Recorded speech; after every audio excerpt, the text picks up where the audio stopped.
that has an artistic big dream that God has placed on their heart, to in but that maybe they're feeling intimidated by it. What advice would you give? Good. You should feel intimidated. Um, oh man, there's so many pieces of advice I would give. And this kind of like we're gonna go back to the Sabbath example here. There, like it's all part of the stew. Um, and so I'm gonna kind of word vomit a lot of different things, and I don't think any one of them is the right one. I don't think you can really do a big artistic vision without all of them. Mhm, Um, Rest, uh, a good work rhythm, a support system of people around you, uh, a support system within your own personal life, because you're gonna deal with days where you wake up and you think, "What I did yesterday was garbage." It was awful. Like, or I did no work on my project yesterday. That's horrible. Um, and having that internal or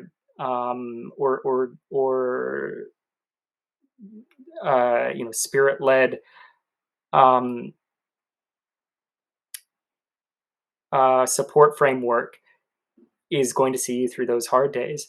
Am I 4 or 5? I don't know.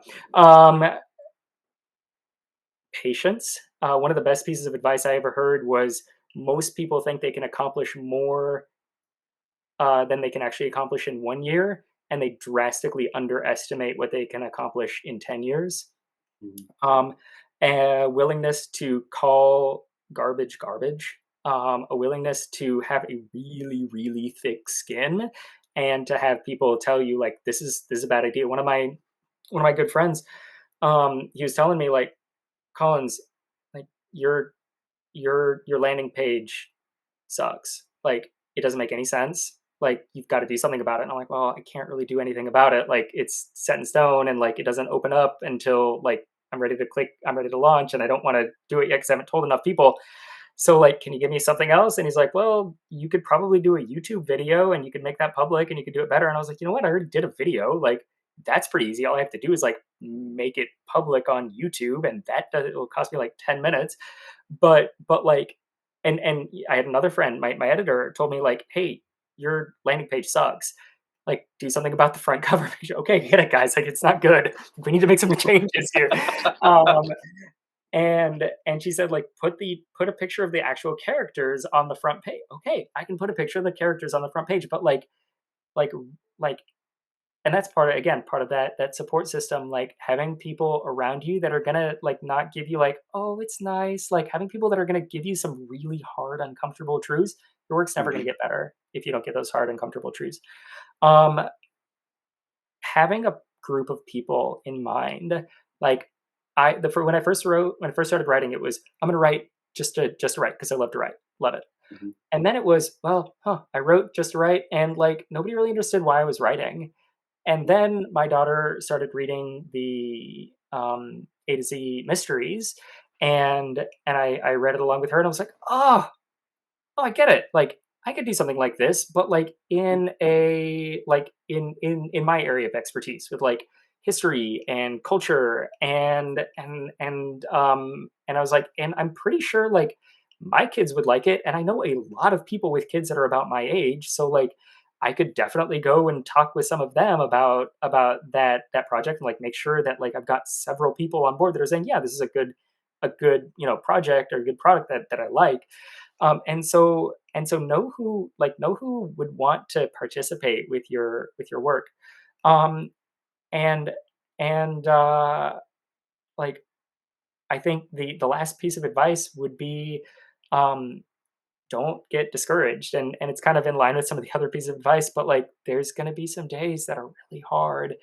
And oh, this is not quite my last piece, but second to last piece. um and and if you are committed on your vision, um commit on that vision. Okay, second to the last. I've got two more. Another set a goal. Like set your goal, Mhm. and like that might be a timeline goal, that might be a scope goal, that might be a whole lot of different goals, but like set some goals, and like make sure they're written down, make sure you're keeping track of them, make sure you're on top of them. My wife and I love setting goals, and they have driven us far in life. And then the last piece, get a good job. Like you're not going to make money on your passion project, um, probably ever. You're not going to make money on your artistic project, probably ever. You If you're super lucky, if you're in the like 1/2 of 1% of artists, you'll do Mhm. okay. But like, don't expect to make money off of it. Get a good job and support yourself, and then when you have time, work on your passion project until you've got enough time or money to be able to work on it more. But it's an art. It's a craft. You're gonna take it's gonna take you some time to get to a place that you can do it, and you don't want to starve. I've done that. Mhm. It's not fun. Like, yeah. So those are my pieces of advice. Mhm. Um, I'm curious. You talked a lot about the support system, and I'm wondering, have you how have you dealt with people who weren't necessarily a good fit for your support system? Oh my That gosh.